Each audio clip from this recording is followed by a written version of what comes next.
ನನ್ನೆಲ್ಲ ಪ್ರೀತಿಯ ವೀಕ್ಷಕರಿಗೆ ನಮಸ್ಕಾರ. ನನ್ನ ಗುರು ಪರಂಪರೆ ಯೂಟ್ಯೂಬ್ ಚಾನಲ್ಗೆ ಸ್ವಾಗತ.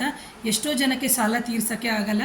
ಅಂತಹ ಸಂದರ್ಭದಲ್ಲಿ ನೀವು ಮಾಡುವಂತಹ ಸರಳ ಪರಿಹಾರ, ನಿಮ್ಮ ಮನೆಯ ಅಕ್ಕಪಕ್ಕ ಇರುವಂಥ ಹಸುವಿಗೆ ಕೇಸರಿ ಬಣ್ಣದ ಹಲ್ವಾ ಅಂತ ಏನಿರುತ್ತೆ, ಆ ಹಲ್ವಾವನ್ನು 1/4 kg ಮೇಲೆ ಸಣ್ಣದ ಪೀಸ್ಗಳಾಗಿ ನೀವು ಮಂಗಳವಾರ ಮತ್ತು ಶನಿವಾರ ಕೊಡ್ತಾ ಬರೋದರಿಂದ ಖಂಡಿತವಾಗಲೂ ನಿಮ್ಮ ಸಾಲ ಬಾಧೆ ತೀರುತ್ತೆ. ಒಂದು ಎರಡನೇದಾಗಿ, ಪದೇ ಪದೇ ಅವರು ಬಂದು ಯಾರೋ ಬೇರೆ ಯಾರನ್ನೋ ಅಥವಾ ರೌಡಿಗಳು ಥರ ಅಥವಾ ಯಾರೋ ಒಬ್ಬರನ್ನ ಕಳಿಸಿ ನಿಮಗೆ ಜೋರು ಮಾಡೋದು ತಪ್ಪುತ್ತೆ.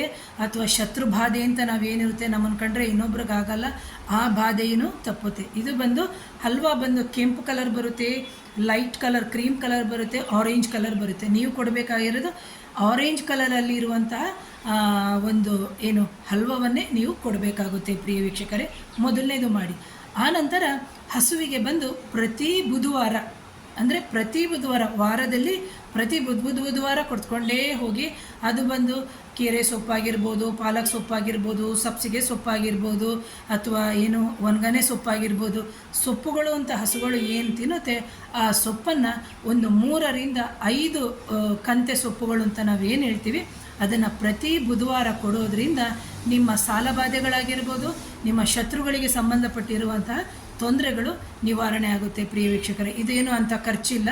ಯಾಕಂದರೆ ನಾವು 20 ರೂಪಾಯಿ 50 ರೂಪಾಯಿ ಖರ್ಚು ಮಾಡಿದಾಗ ನಮಗೆ ಲಕ್ಷಾಂತರ ರೂಪಾಯಿ ಲಾಭ ಆಗುತ್ತೆ ಹಸು ದೈವದಿಂದ. ಅದನ್ನು ಯಾರೂ ಯೋಚನೆ ಮಾಡಲ್ಲ. ಅಯ್ಯೋ ಕೊಳ್ತೋಗಿರೋದನ್ನ, ಕಸಕ್ಕಾಗೋದನ್ನ ತಗೊಂಡೋಗಿ ಹಾಕಬೇಡಿ. ದಯವಿಟ್ಟು ಆ 33,000 ಕೋಟಿ ದೇವತೆಗಳು ಆ ಹಸುವಿನಲ್ಲಿ ಇದ್ದರೆ, ಆ ಹಸು ದೈವಕ್ಕೊಂದು ಕೊಟ್ಟು ನೀವು ಆಶೀರ್ವಾದವನ್ನು ಪಡ್ಕೊಳ್ಳಿ. ಇದರಿಂದ ನಿಮಗೆ ಸಾವಿರಾರು ಲಾಭ ಆಗುತ್ತೆ ಹೊರತು ಅದರಿಂದ ಏನೂ ಕೆಡುಕಾಗಲ್ಲ. ಯಾಕಂದರೆ ಆ ಹಸು ಬಂದು ಹಾಲು, ಮೊಸರು, ಬೆಣ್ಣೆ, ತುಪ್ಪ, ಕೊನೆಗೆ ಅದನ್ನು ಕಸಾಯಿಖಾನೆಗೆ ಹಾಕ್ತಾರೆ. ಅದನ್ನು ಹೇಳ್ಕೊಂಡ್ರೇ ಅಷ್ಟು ನೋವಾಗುತ್ತೆ. ಅದನ್ನು ಹೊಡೆಯೋದು ಬಡಿಯೋದು ಎಲ್ಲ ಮಾಡ್ತಾರೆ. ಅದ್ರ ಬದಲು ಆ ದೇವತೆಗಳಿಗೇ ನಾವು ಇದನ್ನೆಲ್ಲ ಕೊಡೋದ್ರಿಂದ ನಮ್ಮ ಕಷ್ಟ ಕಾಲದಲ್ಲಿ ಅವರು ಸಹಾಯ ಮಾಡ್ತಾರೆ.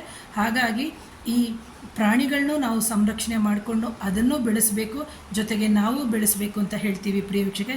ಹಾಗಾಗಿ ತಾನಾಗೆ ಮನೆಗೆ ಎಷ್ಟೋ ಹಸುಗಳು ಬರ್ತಾ ಇರುತ್ತೆ.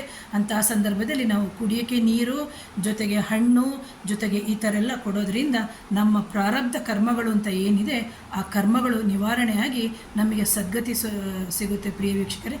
ದಯಮಾಡಿ ಈ ಚಾನಲ್ನ ಯಾರು ಮೊದಲನೇ ಬಾರಿಗೆ ನೋಡ್ತಾ ಇದ್ದೀರಿ, ಸಬ್ಸ್ಕ್ರೈಬ್ ಮಾಡಿ, ಶೇರ್ ಮಾಡಿ, ಕಮೆಂಟ್ ಮಾಡಿ. Thank you.